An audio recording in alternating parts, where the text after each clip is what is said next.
What is the difference between sympathy, empathy, and compassion? These terms are often used interchangeably, and yet they are different. Sympathy is when you are able to understand what a person is going through. Empathy is when we feel what others may feel. Like if someone trips over and you say, ouch, we imagine ourselves in their position or in their shoes. And we know that empathising too much or over a long period of time can lead to burnout, which is sometimes called carer fatigue. Compassion is similar but subtly and importantly different. You recognise the pain in others or in yourself, but you do not get too attached, and you can respond by relieving that suffering or pain. Often the hardest task is to be compassionate with ourselves. We find that we are often our own biggest critic, with our negative inner voice constantly chattering away. Through practicing mindfulness, we are able to detach from these thoughts, and as we become more accepting and kinder to ourselves, we can extend that kindness towards our family, friends, people we know, people we may not know or even like. In fact, all living things. Hi, my name is Jo Heath and I'm Head of Countryside at Hampshire County Council. In this series of mini podcasts, I would like to introduce you to mindfulness, in particular the benefits that being mindful in nature can bring. The first step on our journey of compassion is to recognise that we are human, and as such we are not perfect. We make mistakes. The second is how we treat ourselves when we make that error. Do we revel in negative self-talk or even criticise ourselves to others? Could we be kinder instead? Just think how you'd counsel a friend who made the same mistake. People that we don't know or perhaps don't even like are human too. They are fallible, and we all share this common experience. We are all connected to each other and to the natural world. This is how Albert Einstein expresses it. A human being is part of a whole called by us universe, a part limited in time and space. He experiences himself, his thoughts and feelings as something separated from the rest, a kind of optical delusion of his consciousness. This delusion is a kind of prison for us, restricting us to our personal desires and to affection for a few persons nearest to us.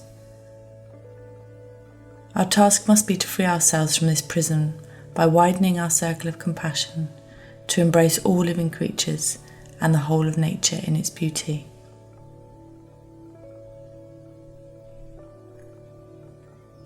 Developing self-compassion can lead to greater satisfaction with life, emotional resilience, interconnectedness with others, curiosity and happiness.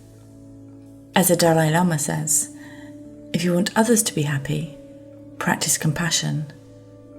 If you want to be happy, practice compassion. The experiment today is to identify what action you can take to be kind to yourself. After all, you deserve it as much as anybody does.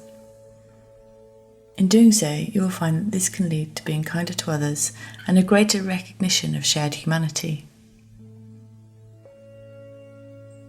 To do this, it's helpful to consider what activities you do that deplete you and what activities you do that uplift you. But let's focus on those that uplift you for this experiment.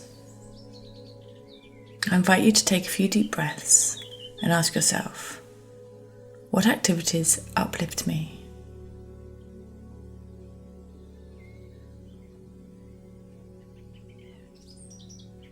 It's useful to write them down. When I've done this with a group, some of the responses are quite surprising. Putting children to bed can be depleting for one person, yet uplifting for another. There is no right or wrong here. Often, they involve doing something for yourself, doing something for others, or making a contribution to society. So some examples might be perhaps taking the time to read a book, going for a walk in nature, volunteering on a conservation task, taking a long soak in a bath with a book, talking with friends, or doing nice for someone else, even if it's just making a cup of tea. Whatever activities are on your list, the idea is that you try to incorporate more of these into your everyday life. There are other activities as well that we can do, smaller ones that have a big impact, such as give yourself a hug. This releases the hormone oxytocin, which is sometimes referred to as the happiness hormone. Another one is smile at a stranger. This micro moment of connectedness can not only make them feel better, but you too. So I'm going to leave you today with this fun poem that a friend shared with me, which is perhaps a different take on the pandemic. It's from Spike Milligan. Smiling is infectious. You catch it like the flu. When someone smiled at me today, I started smiling too. I passed around the corner and someone saw my grin. When he smiled, I realised that I'd passed it on to him. I thought about that smile, then I realised its worth.